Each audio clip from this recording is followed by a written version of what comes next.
This screencast is going to demonstrate a high-level overview of Canvas, talk about how to log into Canvas, some language used when you use Canvas for both online courses and in-person courses, and demonstrate a couple of tasks. The first is the best way to access Canvas is to go to the Marian.edu website. You will scroll down to the very bottom. There is a link for Canvas. You will use your Marian login to log into Canvas, your Marian email and your password. When you log in, I suggest bookmarking the Canvas link on your browser so you can easily access it each time. As soon as you log into Canvas, you will see that you will come to something called your dashboard. This is a dashboard of all of your courses that you are a student in Canvas. I have multiple courses on my dashboard because I have many courses that I manage, so your dashboard may look a little different. Your dashboard could have your courses set up in tiles, or they could be listed out in a list, depending on how you have structured your Canvas setup. Over here on the left-hand side, there are a variety of different tabs you can click on. The first one I'm going to talk about is Account. This is related to your account in Canvas. The one thing I want to share about the Account section is to go to your notifications. You will want to ensure that your notifications are set up so you receive your information as soon as you would like the information from your course content, whether it's a due date of an assignment, something that is being graded, or if it is an announcement sent by your instructor. You can address how you would like those notifications set up, either via email or via push notification on your phone if you use the app, and how often you want to receive those notifications. For example, I would suggest anytime an announcement is shared by an instructor that you receive that immediately, as it may pertain to class and access to the content, and it may be time sensitive. There are two ways to set up your notifications. You can either do it for your whole account, or you can set it up based on different courses, setting up different notifications for different courses. The next thing on your Canvas page, you'll see that there is an administration button if you have any administrative rights. This button will take you back to your dashboard where you can select a variety, go back to your courses. There is also a courses button that can be used, as well as if you're in any groups. There is also a calendar for things that are included in your courses that are put on your calendar in Canvas. And finally is your inbox. Your inbox is how you will send messages to and from your instructors. So this is important for you to know where that is. It is similar to a email setup, but the notifications and the messages will all come through via Canvas. To access your course, the first thing you will do is you will click on the title of the course, and it will take you to the course. Once you log into your course will be brought up. Many times courses are set up where you will see a list of what we call modules in the course, or there may be a front page for the course itself, depending on how the instructor has designed the course. This is what is called student view, so you will see that there is a purple box around the screen, and that is only because my account is an instructor and administrative account. So to ensure that you will see something that will look similar to what you will see, I have switched into student view. So when you log into your course, you will not have the purple box around your This course is structured where the modules is on the main page, and that module is each one of these groups of information or groups of items. So when an instructor is talking about a module, that is what they are referring to. Hopefully they will be clearly numbered or labeled for what the information is. Many times course instructors will set them up where it is one module per week, and that will be all the content they want you to access for that week. You'll see over here on the left-hand side there is a modules button. So if the course is set up where there is not the modules on the front page or the landing page when you first log into the course, to access the list of modules, you can easily click on the modules button. While we're over here, I want to note a couple other things. You will see that there is an announcements button. Announcements is, especially in an online course, the main way that instructors will communicate with you. They will post announcements about scheduling, about assignments, additional resources. So you want to be checking announcements regularly. That is why I suggested in your notifications that you have your announcements delivered to you immediately. Also over here on the left-hand side will be different things that the instructor may have enabled for your course. Many times you will see discussion boards or an assignments tab, which that will take you to those things that we will talk about more here in a moment. You will see your grades tab. That is how you will be able to access your grades. This course, I also have something set up called Cisco WebEx, which is a virtual meeting software, which instructors may use for virtual classes or office hours. Chat is also available for instructors to enable. Some do, some do not. It is just kind of an instantaneous way for instructors and students to interact with one another in like a chat room that is all Canvas based.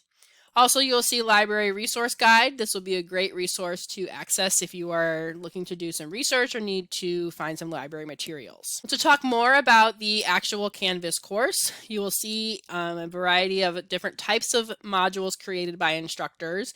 This course I have something including called a Start Here module. In my Start Here module, I have what we call pages. This first page is a Meet an Instructor page. To access that page, you just click on the title and it'll take you to the content. To go to the next page in that specific module, you will scroll down and click on the next button and it'll take you to the next page that is in that module. Depending on how the module is set up, you will see the next piece of content. In this course, I have the syllabus, which includes all the information about the course. And the next page in this module I have is just a high-level course overview of this specific course. Again, instructors have control over how they have their modules structured, so they may be structured differently in the courses that you take. Talking more in depth about the different things that can be included in modules beyond pages of content, which we're looking here at my week 1 module. I have 2 pages of content followed by 2 assignments. One is which is a writing assignment and one is which is a quiz. Going into the writing assignment, you will see that it looks like this. You will see there is a little box up here at the top that provides the due date, the number of points, how I can submit the assignment as a student, and how long it will be available. Below that, there will be information about the assignment, directions, and maybe resources that the instructor has provided for you. You will also see that there is could be a rubric that provides more details about how the assignment will be graded. Not all assignments will include a rubric, but if your instructor has built one out for that specific assignment, it will be located there. To start an assignment, there will be a button right here. This one says New Attempt, which because I've already submitted this assignment once, which you can see over here. You'll say Start Assignment. You'll simply click on that, which I'm going to demonstrate now using the New Attempt button. To submit an assignment, this assignment I have required the students to either submit a file as a Word document or to actually type in an assignment. To upload a file, you will simply click on Upload File and pull it from your computer, or you can click on Text Entry, where you will then type your assignment in the actual box itself. You will then hit Submit Assignment, and then the instructor will receive that submission. The second type of assignment I want to talk about are quizzes. To access that, you simply click on the title again. You'll see similar information here: due date, number of points, number of questions, how long this assignment is available. Also, you will see that there may be a time limit for the quiz and the number of attempts. For this specific quiz, I have no time limit, which is why it says none, and students can attempt the quiz as many times as they would like. Below that are the instructions for the course. To begin the quiz, you will simply click on the blue button that says Start Quiz, or Resume Quiz in this case, since I've already started it. Depending on how the instructor has structured the quiz, you may see one question at a time. They may be multiple choice, they may be short answer, but you will just type your answers in the boxes that are available to you. And as you continue the assignment, then the very bottom, depending on how many questions there are and how the instructor has set it up to receive the number of questions at a time, you simply click Submit Quiz, and then that will be submitted to your instructor. The final thing I want to touch on is what we call discussion boards. Especially in an online course, you will encounter discussion boards where you are expected to interact with your peers on a discussion board. So I have one included in this course. So I'm going to go ahead and pull it up so you can see what it looks like. A discussion board typically will be graded. Sometimes the instructor will ask you to post multiple times, meaning you'll post early in the week your own initial post, and then you will reply to a classmate later in the week. Many times when the discussion board is structured like that, you will not see your classmates' replies to the discussion until you have posted your own discussion reply. So based on what the topic is that is provided, you will click reply, and then you will type your answer in the box, and then you'll hit post reply. Once you have posted that reply, you will then be able to see your peers' responses in the way that this discussion board is structured. The final thing I want to touch on is looking at grades. So to access your grades, you simply click on grades. You will then see your assignments that you have submitted or that you have not submitted. If you have a missing assignment, meaning you have not submitted it and it is past the due date, it will label it as missing. If your assignment is late, you will see that listed there under status. This assignment is what I want to hone in on to demonstrate, to show you the variety of ways to receive feedback from your instructor. The first thing you'll see is your score from your instructor. You will then see this button here if there is a rubric. You'll pull up the rubric. You'll be able to see comments if your instructor provided them and how you scored on each one of the criteria in the rubric. You may also see a second button here, which is a comment from your instructor. You can you'll read the comment over here where it says, please see my comments in the rubric and in the document. So if you see that something similar to that from your instructor, you're going to want to make sure that you go into the actual assignment and see the feedback. To view the feedback from your instructor on the actual assignment, you will go back into the assignment itself. You will then click on submission details. You can see a couple different things here. You can see that there is a rubric up here at the top, which will pull up the rubric, which you were also able to see on that previous screen. You will be able to see your assignment with feedback from the instructor with their comment. So here the instructor posted, please see my comments in the rubric and document. To see comments made in the document, you will need to click on this view feedback button. This will pull up your actual document and then will show any comments made by your instructor actually in the document.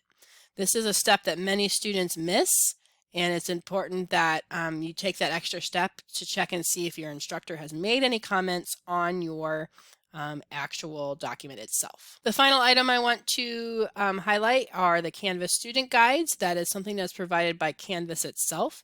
Many times there will be things in Canvas that are foreign to you and you need to have a tutorial on how to complete them. The Canvas student guides will provide some tutorials on a variety of different things. Here are the table of contents. So for example, you can click on inbox and it'll bring up all of the questions of tutorials about how to use the inbox.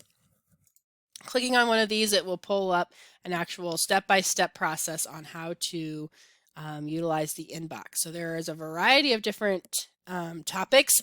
And I highly encourage you to keep this website, Canvas Student Guides, readily available for if you're brand new to using Canvas.